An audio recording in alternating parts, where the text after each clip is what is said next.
ज्योतिर्लिंग दर्शन करिले व्यक्ति को कि लाभ मिली थाए जानतु ज्योतिर्लिंगर दर्शनर लाभ। ईश्वर दर्शन करिले मिले एही सब कृपा।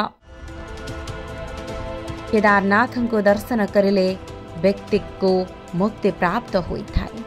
महाकालेश्वर को दर्शन करिले समस्त प्रकार भयरू मुक्ति मिलिथाए।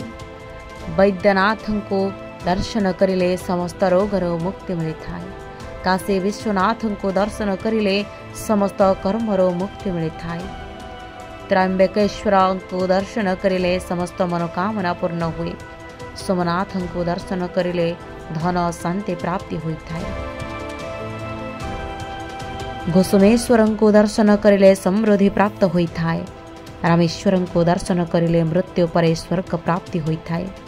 मल्लिकार्जुन को दर्शन करिले समस्त खराब प्रभाव मुक्ति मिलिथाए। भीमाशंकर को दर्शन करिले समस्त कार्य सिद्धि होइथाए। ओंकारेश्वर को दर्शन करिले जीवन रे शांति प्राप्त होइथाए। नागेश्वर को दर्शन करिले समस्त प्रकार पापरू मुक्ति मिलिथाए।